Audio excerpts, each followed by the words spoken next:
दोस्तों, अगर आपको भूतिया कहानियाँ, स्केरी वीडियोस और रहस्यमयी घटनाएं पसंद हैं, तो हमारे हॉरर चैनल को सब्सक्राइब करना न भूलें। सब्सक्राइब करने के लिए नीचे दिए गए बटन पर क्लिक करें और डरावनी दुनिया में हमारे साथ जुड़ें। पुराने घर में चरमराहट हो रही थी। बाहर हवा गरज रही थी। खिड़कियों पर बारिश की मार पड़ रही थी।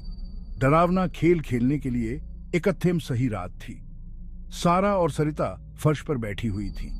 उनके बीच एक धूल भरा बोर्ड गेम रखा हुआ था। Are you sure about this? Sara फुसफुसाई। उसकी आंखें चौड़ी थीं। सरिता अपने थियोस्त से ज्यातिया बहाती और बस सिर हिलाया। उसने बोर्ड पर तीर घुमिया। यह एक ऐसी जगह पर जाकर रुका जिससे उनकी रीढ़ की हड्डी में सिहरन त्योड़ गई। Speak to the spirits. हवा ठंडी हो गई। सारा की रीढ़ की हड्डी में ठंडक त्योड़ गई।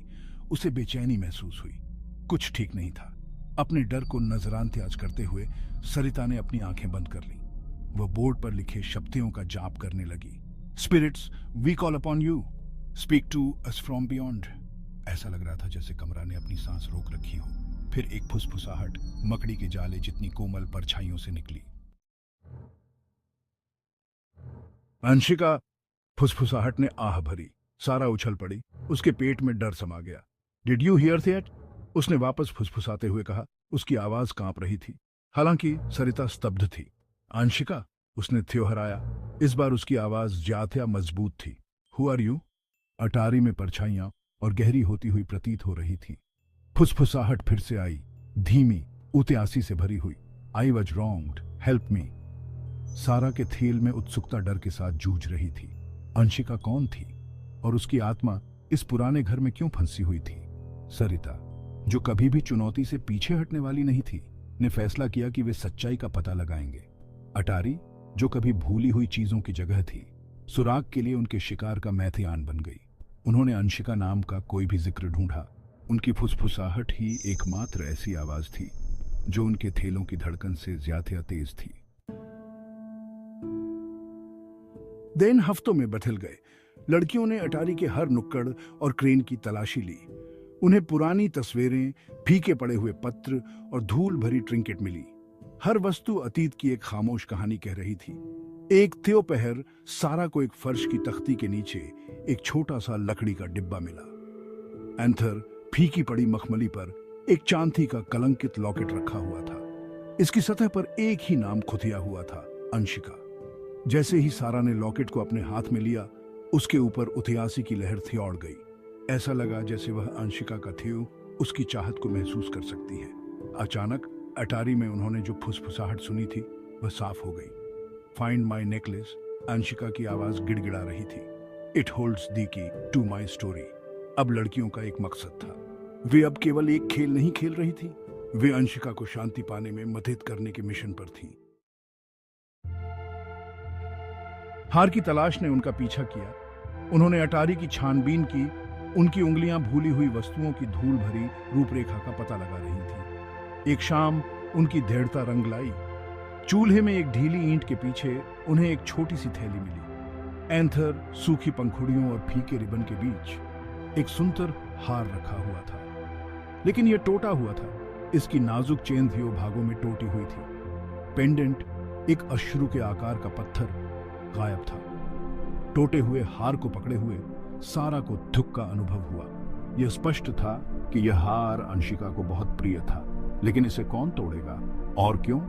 रहस्य और गहराता गया। सारा और सरिता को अंशिका की कहानी में और खींचता गया। वे जानते थे कि उन्हें लापता पेंडेंट ढूंढना होगा। अंशिका के अतीत के बारे में सच्चाई का पता लगाने और उसे शांति पाने में मदद करने का यही एकमात्र तरीका था।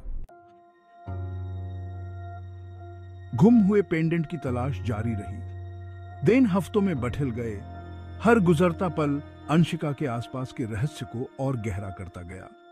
फिर एक बरसात की थी दोपहर वे पुराने लकड़ी के संथ्यूक में एक छिपे हुए डिब्बे पर ठोकर मार गए। वहां रेशम के स्कार्फ की परतों के नीचे थेबा हुआ उन्हें एक छोटी चमड़े की जिल्द वाली डायरी मिली। उम्र के साथ भुरभुरा, इसके पन्नों में अंशिका की कहानी को अनलॉक करने की कुंजी थी।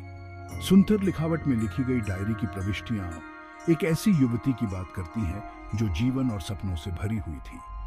अंशिका ने एक युवक के लिए अपने प्यार के बारे में लिखा, एक निषिद्ध रोमांस जिसे दुखद रूप से छोटा कर दिया गया था। जैसे ही उन्होंने पढ़ा, एक नाम बार बार सामने आया, विजय।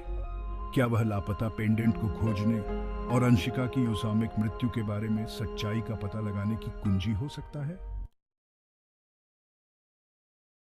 डायरी की प्रविष्टियों ने अंशिका के जीवन, उसके प्यार, उसके सपनों की एक विशद तस्वीर पेश की, लेकिन यह आखिरी प्रविष्टि थी जिसने उनकी रीढ़ की हड्डी में ठंडक भेज दी।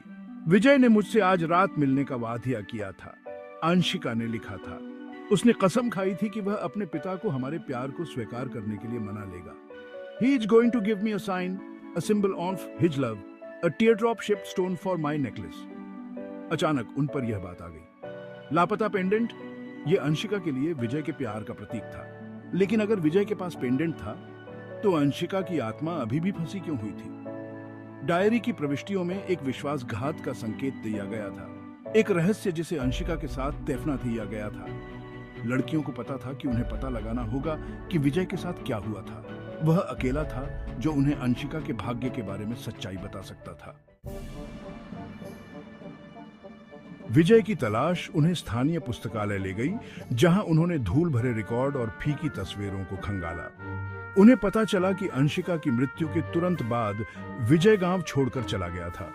उसका ठिकाना अज्ञात था, लेकिन उनकी खोज ने एक और सुराग दिया। विजय के पिता का उल्लेख, एक धनी जमींदार जिसने अपने बेटे के अंशिका के साथ संबंधों का कड़ा विरोध किया था। पहेली के टुकड़े आखिरकार अपनी जगह पर आ रहे थे। लड़कियों को संदेह था कि विजय के पिता ने गुस्से और पूर्वाग्रह से प्रेरित होकर अंशिका की मृत्यु में भूमिका निभाई थी। उनका मानना था कि उसने अश्रु के आकार का पेंडेंट, जो उसके बेटे के अंशिका के लिए प्यार का प्रतीक था, ले लिया था और उसे छिपा दिया था। अंशिका के लिए न्याय पाने की ठानकर लड़कियों ने विजय के पिता का सामना करने का फैसला किया। बूढ़ा जमींदार गांव के किनारे एक ढहती हुई हवेली में रहता था। अपने नए ज्ञान से लैस सारा और सरिता हवेली के पास पहुंची। उनके तिल डर और दृढ़ संकल्प के मिश्रण से धड़क रहे थे। उन्होंने बूढ़े व्यक्ति का सामना किया, अंशिका की मौत के बारे में सच्चाई जानने की मांग की। पहले तो उसने सब कुछ नकार दिया, लेकिन जैसे ही लड़कियों ने उस पर दबाव डाला, उसे उन सबूतों के साथ पेश किया जो उन्होंने इकट्ठा किए थे। उसका संकल्प टूट गया।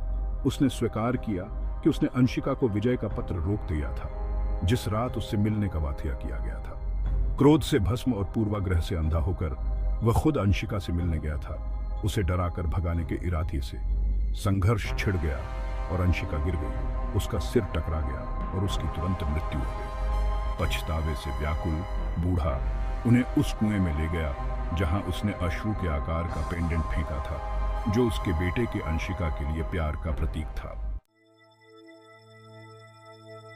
अश्रु के आकार का पेंडेंट मिलने के बाद सारा और सरिता अटारी में लौट इन। उन्होंने पेंडेंट को वापस अंशिका के हार पर रख दिया। इसकी नाजुक चेन की अब मरम्मत हो गई थी। जैसे ही उन्होंने हार को बोर्ड गेम पर रखा, एक नरम रोशनी ने कमरे को भर दिया। अंशिका की आत्मा उनके सामने प्रकट हुई। उसका रूप चांदनी की तरह झिलमिला रहा था। वह उन पर मुस्कुराई, उसकी आंखें कृतज्ञता से भरी हुई थी। थैंक यू, वह फुसफुसाई, उसकी आवाज शांति से भरी हुई थी। You helped me find my voice to tell my story and you helped me find peace. इतना कहकर अंशिका की आत्मा शांति और सुकून का एहसास छोड़कर चली गई। अटारी, जो कभी परछाइयों और फुसफुसाहट से भरी हुई थी, अब एक शांतिपूर्ण सन्नाटे में नहाई हुई थी। अनुभव ने सारा और सरिता को बिठेल दिया था। उन्होंने दृढ़ता की शक्ति, सत्य की तलाश के महत्व और रहस्यों को उजागर करने के साथ आने वाली जिम्मेदारी के बारे में जाना था।